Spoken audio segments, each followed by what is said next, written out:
ہر شخص دنیا میں چاہے مرد ہو چاہے عورت ہو آیا نہیں ہے، بھیجا گیا ہے، اور بھیجنے کا کوئی نہ کوئی مقصد ہوتا ہے۔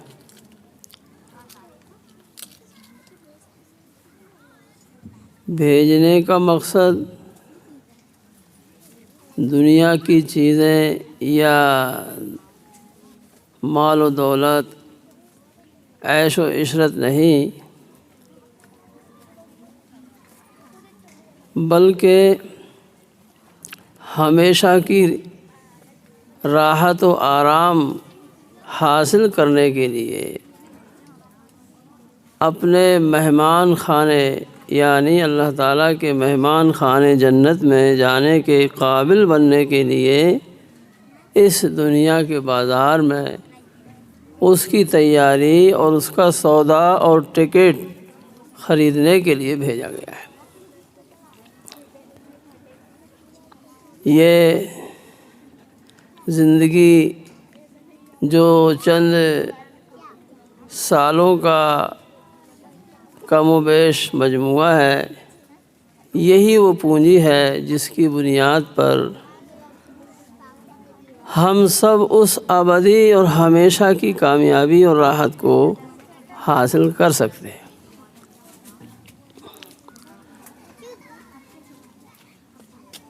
رہی یہ دنیا کی چیزیں، ساز و سامان، راحت آرام، یہ برتنے کے لیے اور اسی تیاری کے لیے کچھ انتظامی چیزیں ہیں، یہ مقاصد میں نہیں ہیں۔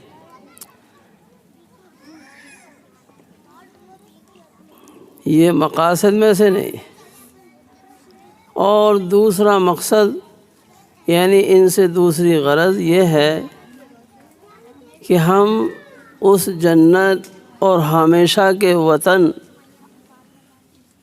میں جو نعمتیں ملیں گی، ان نعمتوں سے ان کا اندازہ کریں کہ جب یہاں اتنی اچھی نعمتیں، راحت آرام کے اسباب ہیں، تو پھر وہاں کیسے اچھے ہوں گے۔ مومن مرد عورت سب اس کے مکلف ہیں کہ وہ اس ہمیشہ کی راحت اور جنت کی پوری کوشش کریں۔ اللہ تعالیٰ نے اس کے لیے جا بجا اس کے فضائل اور اس کا کچھ تعارف قرآن پاک میں براہ راست اور حدیث پاک میں اپنے پیغمبر کے واسطے سے کرایا۔ ایسی جنت ہے جس میں باغات ہیں، نہریں ہیں، زیورات ہیں، اچھے لباس ہیں، تندرستی ہے، جوانی ہے، صفائی ہے، وغیرہ وغیرہ۔ مکانات بھی سادہ مٹی کے نہیں بلکہ وہ سونے چاندی کی اینٹوں کے ہوں گے، اور وہ عارضی نہیں جن کی مرمت کرنا پڑے، ہمیشہ یکساں رہیں گے۔ حدیث شریف میں آتا ہے کہ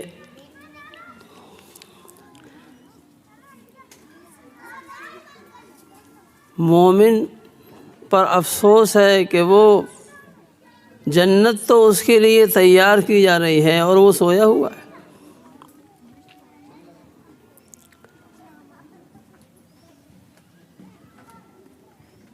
ہر شخص کو اس جنت کا شوق ان دنیا کی نعمتوں سے بڑھ جانا چاہیے کہ جب یہاں اس فانی دنیا میں ایسی نعمتیں ہیں تو وہاں کیسی ہوں گی۔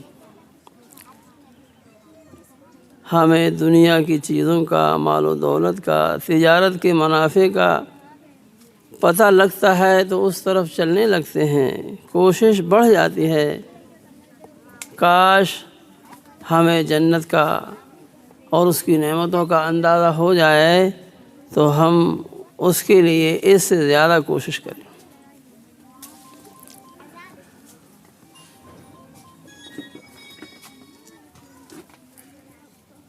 جب ہمارا مقصود یہی ہے اور دنیا کی چیزیں اسی کی تیاری کے لیے ہیں تو پھر ان سے ضرورت کا تعلق رکھا جائے،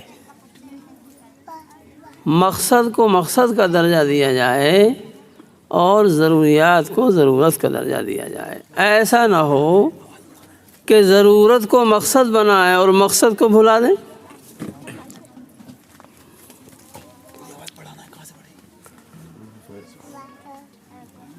یہ جو ضروریات ہیں، کمانا ہے، کھانا پینا ہے، پہننا ہے، اوڑھنا ہے، رہنا سہنا ہے، بھئی یہ ضروریات ہیں، مقصد نہیں ہیں۔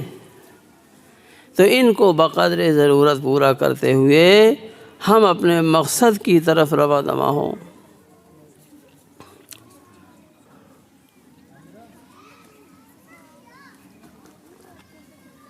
اس کے لیے ہمیں کیا کرنا چاہیے؟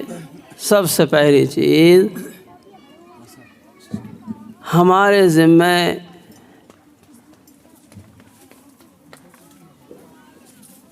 اس مقصد کو پانے کے لیے، اس تک پہنچنے کے لیے کن اعمال کی، کن اسباب کی ضرورت ہے، اس کا علم حاصل کریں۔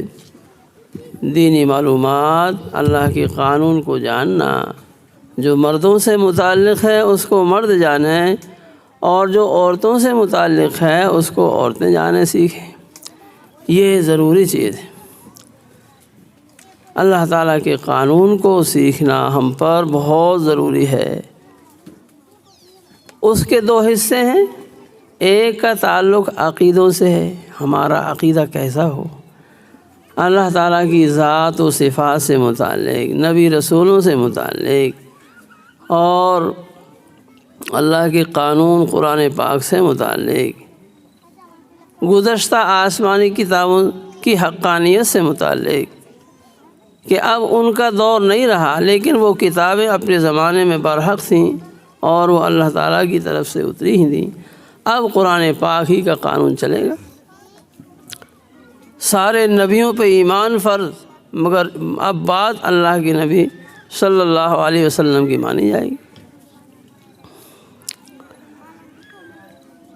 اور اسی طرح سے مرنے کے بعد دوبارہ زندہ ہونا اور حساب و کتاب دے کر ان دو ٹھکانوں میں سے کسی ایک ٹھکانے میں جانا، یہ بھی ہمارے ایمان اور عقیدے کا ایک حصہ ہے۔ پھر جو ہمارے ساتھ ضروریات ہیں ان میں یہ عقیدہ کہ کامیابی ناکامی اللہ تعالیٰ کے ہاتھ ہے، عزت و ذلت کا مالک تنہا وہی ہے، اولاد وہی دیتا ہے، روزی وہی دیتا ہے، بارش وہی برساتا ہے اور شفا وہی دیتا ہے۔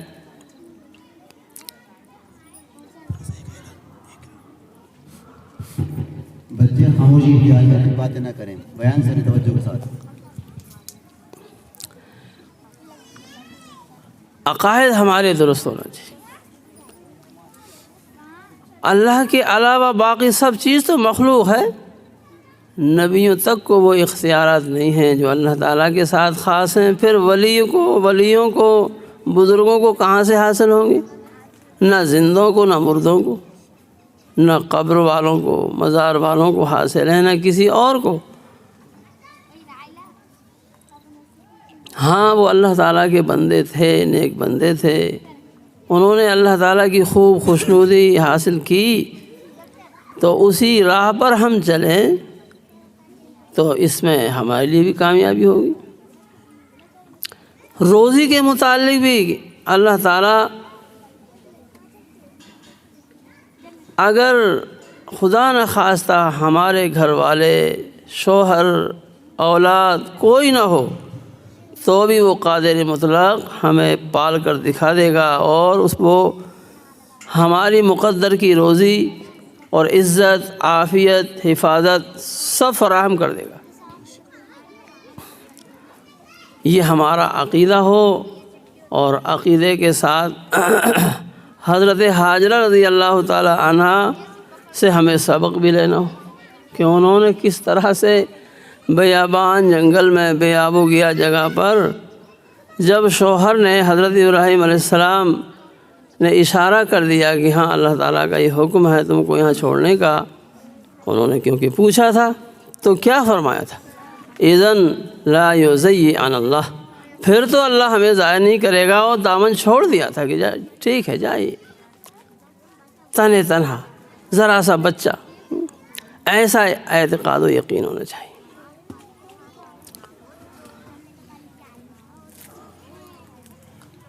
عقائد کے بعد پھر اعمال ہیں، اس میں عبادات، معاملات، رہن سہن اور اخلاق، یہ 4 حصے ہیں دین کے، ایمان کے، اسلام کے۔ عبادات میں تمام مردوں عورتوں پر جب وہ بالغ ہو چکے نماز فرض ہو گئی،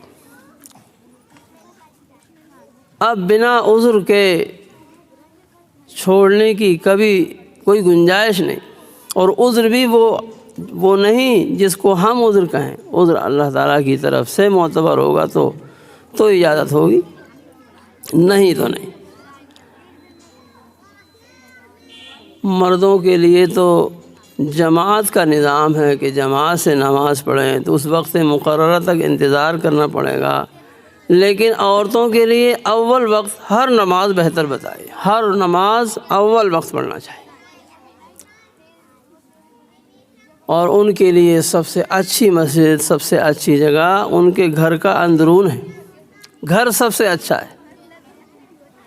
تو جب نماز جیسی عبادت کے لیے گھر سے باہر کسی مسجد اور خارجی جگہ پر جانا پسندیدہ نہیں ہے، برا ہے، تو پھر کسی اور کام کے لیے انہیں مسجد سے گھر سے باہر جانا کیسے درست ہوگا، کیسے صحیح ہوگا؟ گھومنے کے لیے، رنگ رلیوں کے لیے، یا اور کسی کام کے لیے؟ عورت تو اصل میں چھپانے کی چیز ہوتی ہے، اس کی عافیت اور سلامتی اسی میں ہے کہ وہ اپنے گھر میں رہے، پردے کے ساتھ رہے۔ بہت مجبوری میں اس کا گھر سے نکلنا روا قرار دیا گیا ہے۔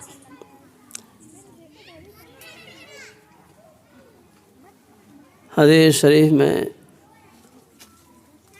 وہی عورت کو گھر کے اندر رکھنے میں چونکہ اس کی حفاظت ہے، اس کے لیے ترغیب دی گئی ہے، اور اس کے خلاف میں وعید کی گئی۔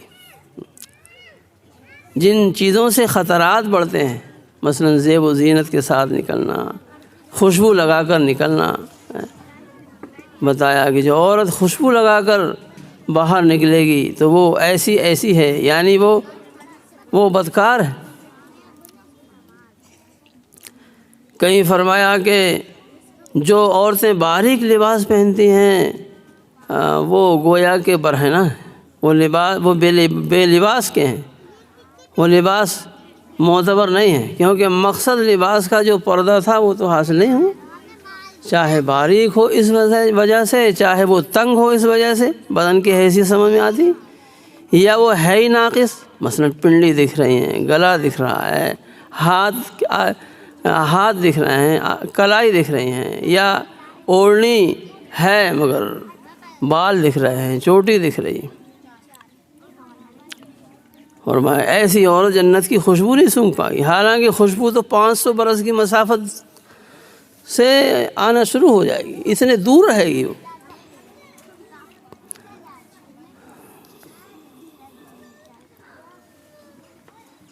تو عبادات کا ایک حصہ ہم سے متعلق نماز ہے، جس کی پابندی اتنی مطلوب ہے کہ نہ سفر میں وہ معاف ہے، نہ سسرال میں، نہ غربت میں، نہ بیماری میں، نہ بال بچہ پیدا ہونے کے قریب وقت میں۔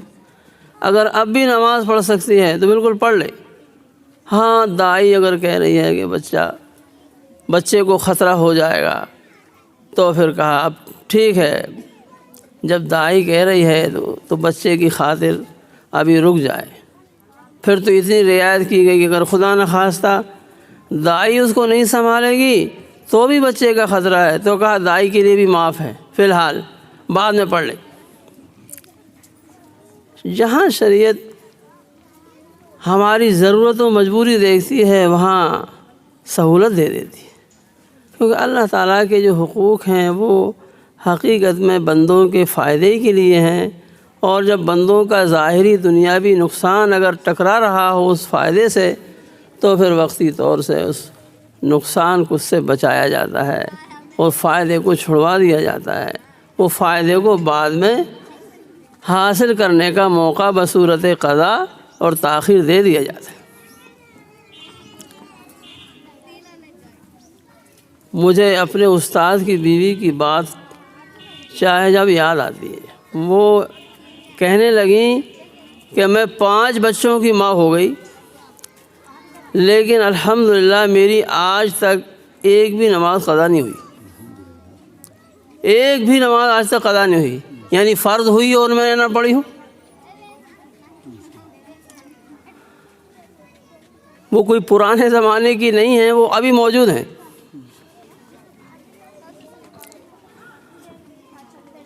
نماز میں سستی نہیں کرنا چاہیے۔ آج ماؤں بہنوں میں بھی یہ سستی ہے، جیسے مرد سو رہے ہیں، بچے سو رہے ہیں، عورتیں بھی سو رہی ہیں۔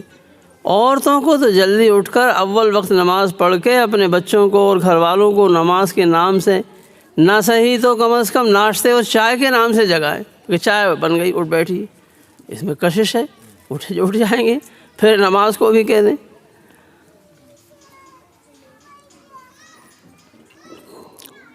نماز کے احکام میں کیا بتایا ہے کہ کوئی عورت پاک ہوئی اور اتنا تنگ وقت ہے کہ اگر غسل کر کے وہ تکبیر تحریمہ کہے گی کہ نماز کے بعد ختم ہو جائے گا، مثلا 5-7 منٹ میں غسل ہو جائے گا، تو 5-7 منٹ پہلے اگر وہ نماز کا وقت ختم ہونے سے پہلے پاک ہو گئی تو یہ نماز ہی اس کے ذمہ ہے۔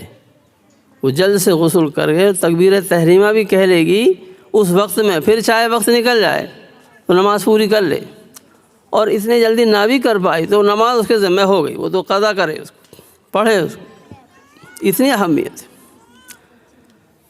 پہل جا رہی ہے سسرال، نماز کا وقت ہو گیا، شرمائے نہیں، کہہ دے میں نماز پڑھوں گی۔ اللہ کے فریضے کے سلسلے میں شرم کی کیا بات ہے؟ یہ شرم نہیں، یہ تو فریضے کی ادائیگی ہے، اس میں شرم کی کیا بات ہے؟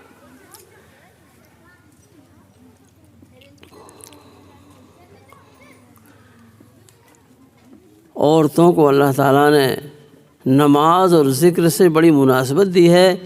اگر یہ بس گھر میں رہتے ہوئے اس دولت سے اپنا تعلق جوڑ لیں، کتنے مسائل اور مسئلے ان کے اللہ سے راز و نیاز اور نماز کے ذریعے حل ہو جائے گا۔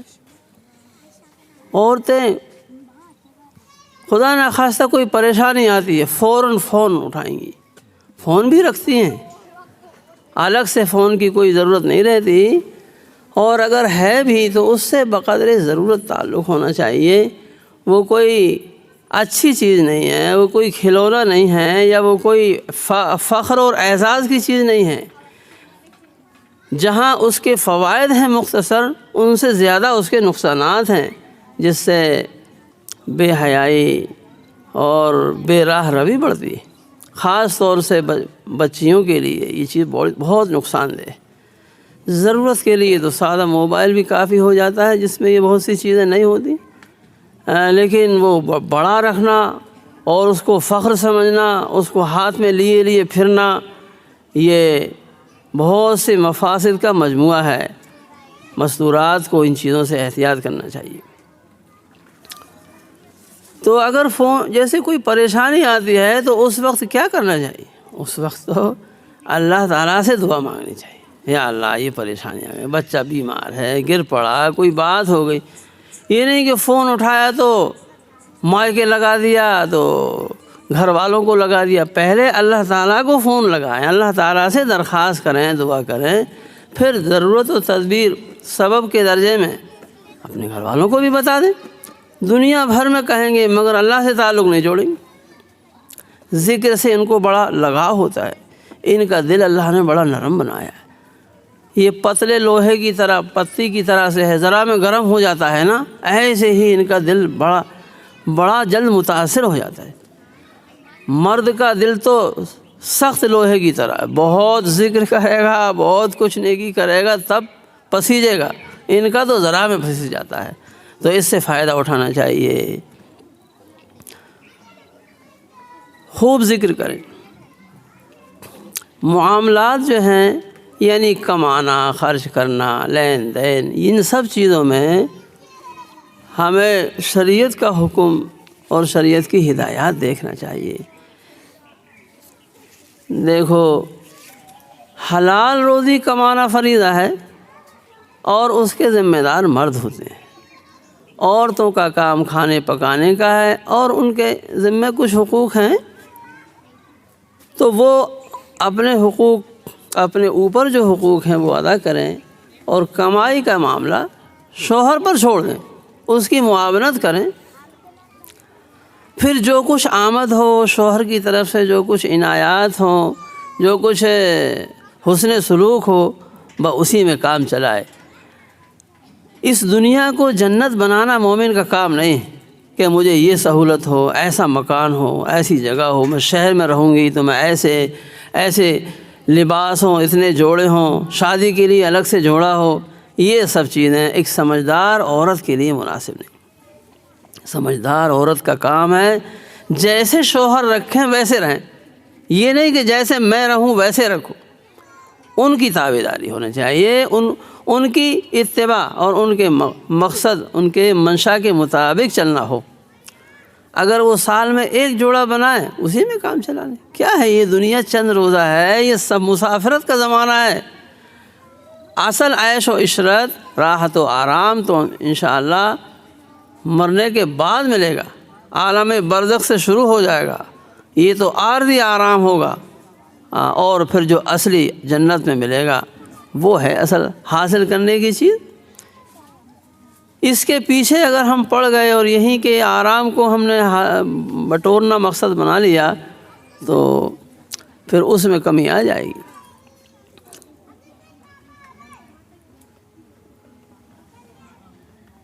حلال روزی کمانے میں زیادہ محنت نہیں لگتی، تھوڑے میں کام چل سکتا ہے، لیکن جب مطالبات مستورات کی طرف سے زیادہ ہوتے ہیں تو پھر وہ حلال سے ناجائز کی طرف رخ کرتا ہے کہ اب کام نہیں چل رہا۔ پھر وہ جو حرام روزی آئے گی وہ اپنے ساتھ اپنی خاصیتیں لائے گی، حب دنیا، اختلافات، حرص، اختلافات، اور شوہر بیوی میں نا اتفاقی، اولاد و ماں باپ میں ناچاقی اور نافرمانی۔ کیونکہ جب اس نے نافرمان بن کر کمایا اور پھر وہی کھا کر وہ خون بنا اسی غذا کا، تو اس میں کہاں نور آئے گا؟ اس میں تو ناری صفت اور اختلاف کی تاثیر آئے گی، اس میں اطاعت نہیں پیدا ہوگی، اس میں نافرمانی، بغاوت پیدا ہوگی۔ بندہ بن کر وہ کماتا اور تھوڑا ہوتا اور تھوڑے میں کام چلا لیتے ہیں تو دنیا سے تعلق بھی اس سے ویسے ہی رہتا، باقی وقت اور اپنی توجہ سب نیک اعمال کی طرف ہوتی۔ ہمیشہ اس اصول اور گر پہ کاربند ہونا چاہیے کہ ضروریات پوری کریں۔ اگر کام چل رہا ہے تو پھر پریشان نہ ہوں، نہ روزی بدلیں، نہ ذریعہ بدلیں، نہ ادھر سے ادھر جائیں۔ ذریعہ بدلنا نہیں چاہیے، کبھی کبھی پریشانی ہو جاتی ہے۔ وہ یقینی روزی جو تھوڑی سی مل رہی تھی اور زیادہ کے چکر میں پھر وہ مشکوک روزی کی طرف چلے جانے سے وہ حاصل نہیں ہو پاتی۔ یقینی چھوڑ دی اور مشکوک کے پیچھے پڑ گئے، پھر اور پریشانی ہو جاتی۔ اسی میں کام چل رہا ہے تو اسی کو باقی رہنے دیں۔ ہاں، اسی میں تھوڑی اللہ تعالیٰ اور گنجائش دے دے، برکت دے دے، سہولتوں سے رہنے لگے اور زیب و زینت سے بھی رہنے لگے، شریعت کی حدود میں۔ ضرورت، سہولت اور آسائش، سجاوٹ بقدر ضرورت، یعنی بس مختصر یہاں تک تو ٹھیک ہے، مگر اس کے آگے دکھاوا اور نمائش یہ منع ہے۔ اس سے بڑے نقصانات ہوتے ہیں اور انسان کی سوچ بدل جاتی ہے۔ خدا کے لیے ہم اپنے آپ کو اس دنیا میں ایک استھائی قیام، عارضی رہنا سہنا سمجھ لیں کہ چند روز کے لیے ہے یہ بس، پھر تو ہم کو کہیں اور جانا ہے، تو انشاءاللہ اس سے بقدر ضرورت تعلق ہوگا اور بڑی اس میں سہولت اور بڑی عافیت رہے گی۔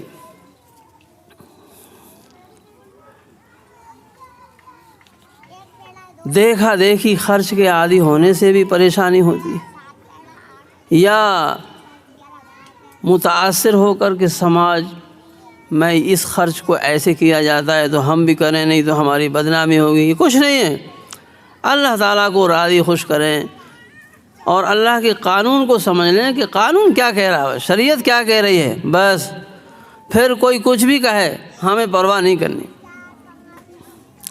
تمام اخراجات میں، سامانوں میں اختصار شریعت میں پسندیدہ بتایا گیا ہے، کھانے پینے میں بھی، پہننے اوڑھنے میں بھی، رہائش میں بھی، اسباب میں بھی، سب چیزوں میں۔ بس زیادہ ہم بکھیڑا کریں گے، موجودہ آمدنی کافی نہیں ہوگی تو پھر ناجائز کاروبار، ناجائز کمائی کرنا پڑے گی، پھر اس کی جو خاصیتیں ہیں وہ سب اپنے ساتھ آئیں گی، پریشان ہو جائیں گے۔ آج یہ سب مشاہدہ دیکھا جا رہا ہے۔ اور ایک چیز ہے رہن سہن، ہمارا رہنا سہنا یہ بھی دین کا ایک حصہ ہے۔ پہننا اوڑھنا، ملنا جلنا، یہ سب چیزیں ہمارے دین و شریعت کے مطابق ہونے چاہیے۔ ہم غیروں کی نقالی نہ کریں۔ مثلا لباس ہے، اب اس لباس کو ہم ایسا پہنیں جس میں محسوس ہو کہ یہ زنانہ لباس ہے۔ مردانہ لباس اگر پہنیں گے یا بچیوں کو پہنائیں گے گناہ ہوگا۔ چھوٹی بچیوں کے لیے کوئی ایسا کام جو بڑی کے لیے منع ہے وہ چھوٹی کے لیے بھی اس لیے منع ہے کہ اس کے ذمہ دار تو بڑے ہی ہوتے ہیں۔ ہاں،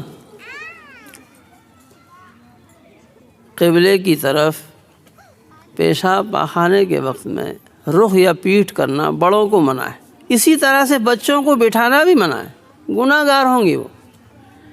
ایسے ہی لباس ہے، جو مردانہ لباس عورتوں کو منع ہے، مثلا پینٹ، تو چھوٹے بچوں کو پہنانا ہے یہ بھی منع ہوگا، کیونکہ وہ انہی کی طرف تو منسوب ہوگا، اس کے ذمہ دار وہی ہیں، مرد عورتیں، مربی۔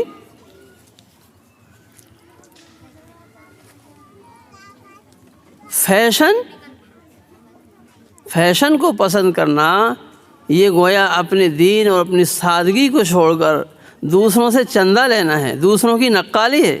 یہ اسلامی حمیت و غیرت کے خلاف ہے۔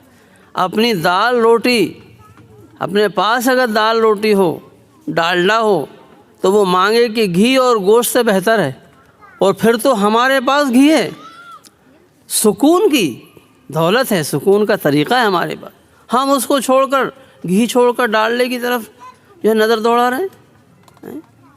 ہم گوشت روٹی کو چھوڑ کر دال روٹی پہ للچا رہے ہیں۔ اپنے طریقے کی اگر ہم کو اہمیت معلوم ہو جائے تو بالکل یہی سمجھیں ہم، حقیقت ہے یہ، سادگی میں جو سکون ہے ایمان کا وہ حصہ مانا گیا ہے۔ البذاذۃ من الایمان، مومن کو تو کشش ہوتی ہے ایمانی چیزوں کی طرف۔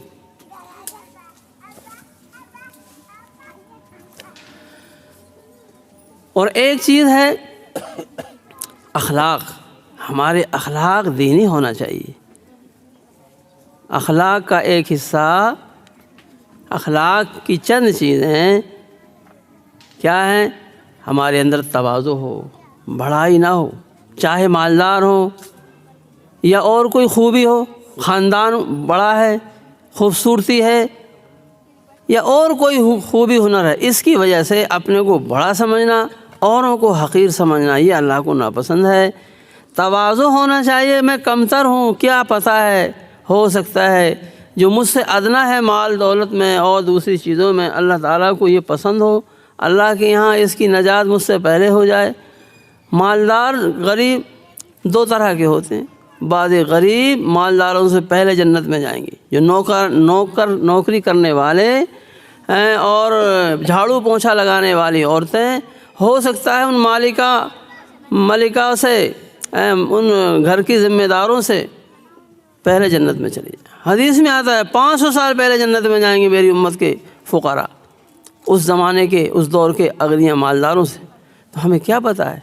اس لیے کبھی تکبر نہ ہونا چاہیے، اپنے اندر حسد کی صفت ہو، او تواضع کی صفت ہو، تواضع کی کم تر، کوئی پتہ نہیں ہے۔ اور حسد یہ بیماری ہوتی ہے جو انسان کی نیکیوں کو کھا جاتی ہے، جیسے آگ لکڑی کو کھا جاتی ہے، ایسی حسد کسی کی ترقی دیکھ کر، اچھا رشتہ سن کر، یا اور کوئی نعمت دیکھ کر یہ کلش جلن ہونا کہ اس کو یہ نعمت کیوں مل گئی، اب ختم ہو جائے، اور خدا نخواستہ ختم ہو گئی تو خوش ہو گئے، اور نعمت ملنے پر احساس ہو رہا تھا، یہ اس کا تھرمامیٹر ہے، حسد تھا۔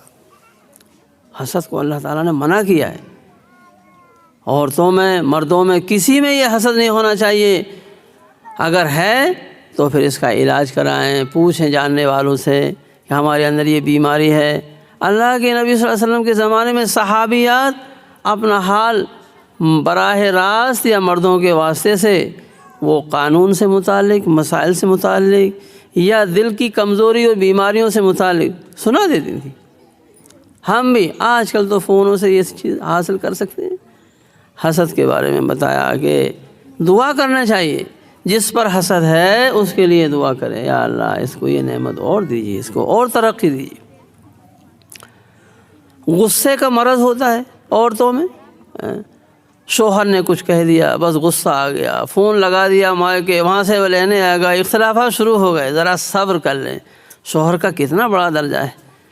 سجدے کی اجازت کسی کے لیے نہیں ہے اللہ کے علاوہ، بالفرض اگر ہوتی تو شوہر کے لیے سجدہ کرنے کی اجازت ہوتی ہے کہ بیوی شوہر کو کرے، مگر اس کے لیے بھی نہیں۔ مگر اس سے اہمیت تو معلوم ہو گئی کہ شوہر کا اتنا بڑا درجہ ہے۔ بہت سی بیویاں شوہر کی زیادتیوں پر صبر کے نتیجے میں کامیاب ہوئیں۔ حضرت آسیہ کا تو سنا ہی ہوگا، فرعون جیسا ظالم اس کی بیوی تھی، لیکن صبر کیا تو وہ ان 4 مخصوص خواتین میں سے ایک ہیں۔ اس طرح سے ہم اس زندگی کو قیمتی کارآمد بنائیں، اپنے آپ کو دین کا پابند بنائیں، اور یہ پردے کا بڑا اہتمام کریں۔ پردہ ایک تو رواجی ہوتا ہے اور ایک شرعی ہوتا ہے۔ رواجی پردہ تو یہی ہے، چند لوگوں سے کر لیا اور باقی سے بس بے پردہ۔ اگر ایک صاحب مولوی صاحب ہیں، وہ گئے تو وہاں عورتیں بھیڑ لگا رکھی تھی، انہوں نے وہ گٹھری والے کے یہاں ان کو آتے ہی پردہ کر لیا۔ تو انہوں نے کہا تو کیا یہ آپ کے بھائی بند ہوں گے؟ یہ آپ کا بھائی ہے جو گٹھری والا ہے، بیچنے والا ہے؟ یہاں بے پردہ تھی، میرے آنے سے پردہ کر لیا۔ میرے بھائی، محترم ماؤ بہنوں، جس سے کبھی بھی نکاح ہو سکتا ہے شریعت میں اس سے پردہ ہے۔ جس سے کبھی بھی نکاح ہو سکتا ہے اس سے پردہ ہے۔ ہم بعض محرم تک نامحرم کے حکم میں مانے جاتے ہیں، جن پر اعتماد نہ ہو، ایسے ہی ہوں، تو وہ نامحرم جیسے ہیں، محرم ہو کر بھی تو پھر جو نامحرم ہیں وہ تو ہونے کے ہی ہیں۔ یہ مسلمانوں کے بارے میں ہے۔ پھر اگر غیر مسلم ہیں ان سے تو بالکل تعلقات اس طرح کے نہ ہوں۔ پڑھائی لکھائی کے تعلق سے بھی اور دوسرے معاملات میں بھی ان سے بالکل اجنبیت ہو۔ تعلق رکھیں، مرد رکھیں، عورتوں کو نہیں۔ عورتوں کے لیے کتنی حفاظت کا اہتمام کیا گیا ہے کہ جب کوئی ان سے کوئی بات کرے، دروازہ کھٹکھٹائے، تو بتایا کہ وہ میٹھی آواز سے نہ بولیں، ایسی بھررائی آواز، بد اخلاقی والی آواز سے بولیں، تاکہ اس کے دل میں کوئی روگ پیدا نہ ہو اور اس کے خوش خلقی سے وہ متاثر ہو کر اس میں کوئی محبت اور میلان نہ پیدا ہو، ایسا بتایا۔ وہاں یہ لجاجت اور نرم کلامی مطلوب نہیں ہے۔ نرم کلامی شوہر سے ہو، شوہر کے ساتھ لڑیں گی، جیسے ہی گھر آئے گا تو بس شکوے شکایت، بیٹھا نہیں ہے کہ یہ نہیں ہے، وہ نہیں ہے، یہ لائے کہ وہ نہیں ہے۔ ارے نہیں، اخلاق پہلے اس کو آنے دو، بٹھاؤ، پانی کو پوچھو، آخر میں کہو کوئی ضرورت ہو تو۔ انسان دنیا بھر سے پریشان تھکا ماندہ آتا ہے، گھر سکون ملے گا اور گھر اس سے زیادہ بے چینی ہو جاتی ہے، یہ کمی ہوتی ہے۔ یہ آپ حضرات کے لیے یہ ان چیزوں کے بارے میں رہبری بزرگوں کی کتابوں سے ملے گی۔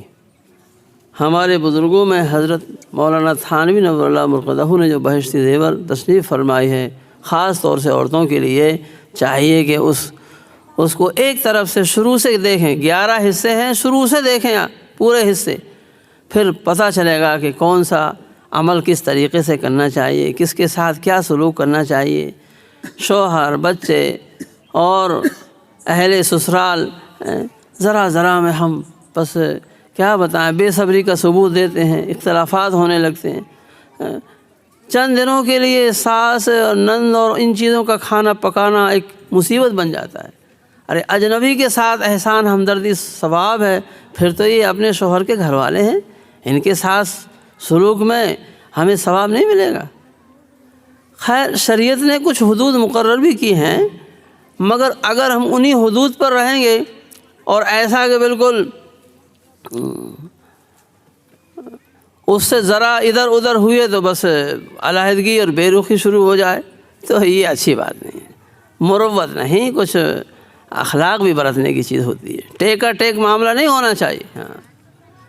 ہاں ایک گھر ایسا ہوا کہ وہ ساس سسر کے بارے میں طے کر لیا ہے کہ وہ ایک مہینے کھلائیں گے سب کھانا۔ اب وہ وہیں تھے، صبح ہو گئی، اگلے اس کا وقت شروع ہو گیا تو وہ چائے لے کے نہیں آئی، کہا 12 بجے سے تاریخ بدل گئی، اب جو ہے وہاں کھائیے آپ آئی۔ اس لیے بھی اخلاق مربت نہیں رہی۔